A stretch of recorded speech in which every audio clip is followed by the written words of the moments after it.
दोस्तों, जय श्री राम। योग मंत्र साधना चैनल पर आपका स्वागत है। आज इस वीडियो में हम जानेंगे माघ कृष्ण पक्ष षटतिला एकादशी व्रत कथा। एक समय दालभ्य ऋषि ने पुलस्त्य ऋषि से पूछा, हे ब्राह्मण, मनुष्य मृत्युलोक में ब्रह्म हत्या आदि महान पाप, दूसरे के धन की चोरी, दूसरे की उन्नति देखकर ईर्ष्या आदि करते हैं, परंतु फिर भी वे नरक नहीं पाते। इसका क्या कारण है? वह न जाने कौन सा अल्प दान या अल्प परिश्रम करते हैं। यह सब आप कृपा पूर्वक कहिए। इस पर पुलस्त्य ऋषि बोले, हे महानुभाव, आपने मुझसे अत्यंत गंभीर प्रश्न पूछा है। इसको ब्रह्मा, विष्णु, इंद्र आदि भी नहीं जानते हैं, परंतु मैं आपको यह गुप्त तत्व अवश्य ही बताता हूँ। माघ माह के आने पर मनुष्य को स्नान आदि से शुद्ध रहना चाहिए और इंद्रियों को वश में करके तथा काम, क्रोध, लोभ, मोह, ईर्ष्या, अभिमान आदि का त्याग कर भगवान का स्मरण करना चाहिए। हाथ पैर धोकर मुख्य नक्षत्र में गोबर, कपास, तिल मिलाकर कंडे बनानी चाहिए। वह इन कंडों से 108 बार हवन करे और यदि इस दिन मूल नक्षत्र और द्वादशी हो तो नियम से रहे।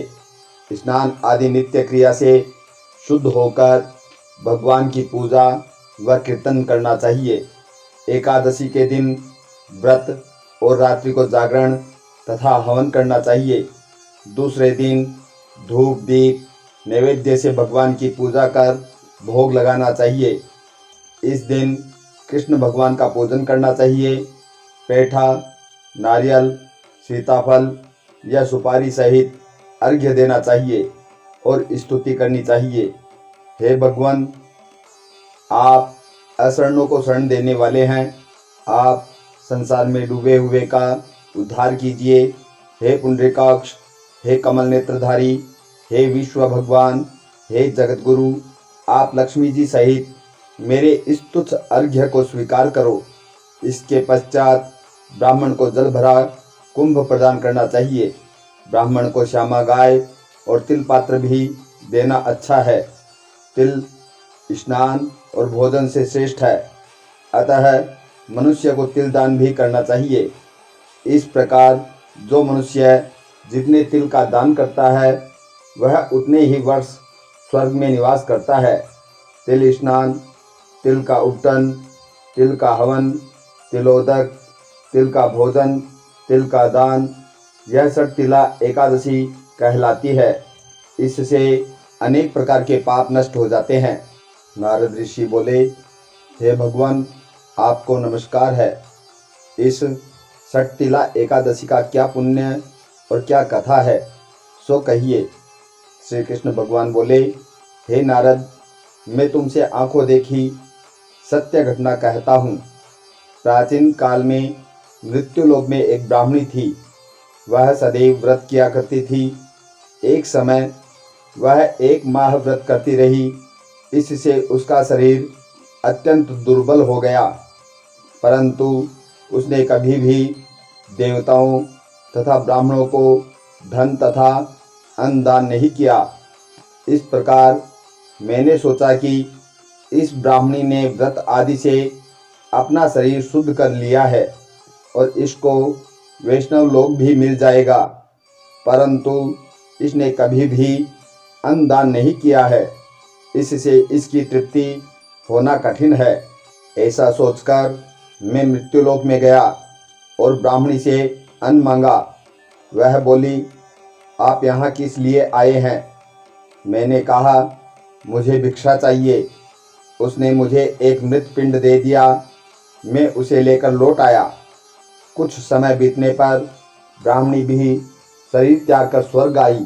मृत पिंड के प्रभाव से उसे एक आत्मग्रह मिला, परंतु उसने उस घर में अपने को वस्तुओं से शून्य पाया।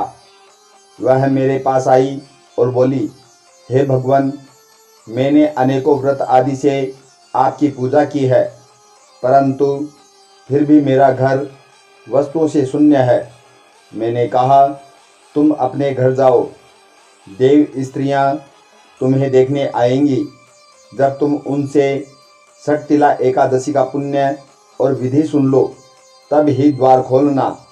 भगवान के वचन सुनकर वह अपने घर को गई और जब देव स्त्रियां आकर द्वार खुलवाने लगी, तब ब्राह्मणी बोली कि यदि आप मुझे देखने आई हैं तो षटतिला एकादशी का महात्म्य कहिए। उनमें से एक देव स्त्री बोली, सुनो, मैं कहती हूँ। जब उसने षटतिला एकादशी का महात्म्य सुना दिया, तब उसने द्वार खोला। देव स्त्रियों ने उसको सब स्त्रियों से अलग पाया। ब्राह्मणी ने भी देव स्त्रियों के कहे अनुसार षटतिला का व्रत किया और इसके प्रभाव से उसका घर धन धान्य से पूर्ण हो गया। अतः मनुष्यों को षटतिला एकादशी का व्रत करना चाहिए।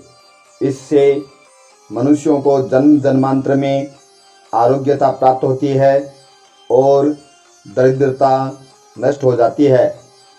इस व्रत से मनुष्य के समस्त पाप नष्ट हो जाते हैं। कथासार, इस व्रत से जहाँ हमें शारीरिक शुद्धि और आरोग्यता प्राप्त होती है, वहीं अन्न, तिल आदि दान करने से धन धान्य में वृद्धि होती है। इससे यह भी ज्ञात होता है कि प्राणी जो और जैसा दान करता है, शरीर त्यागने के बाद उसे वैसा ही फल प्राप्त होता है। अतः धार्मिक कृत्यों के साथ साथ हमें दान आदि अवश्य करना चाहिए। शास्त्रों में वर्णन है कि बिना दान आदि के कोई भी धार्मिक कार्य संपन्न नहीं माना जाता है। अगर आपको ये वीडियो अच्छा लगे तो इसे शेयर करें, लाइक करें और चैनल को सब्सक्राइब करें। जय श्री राम।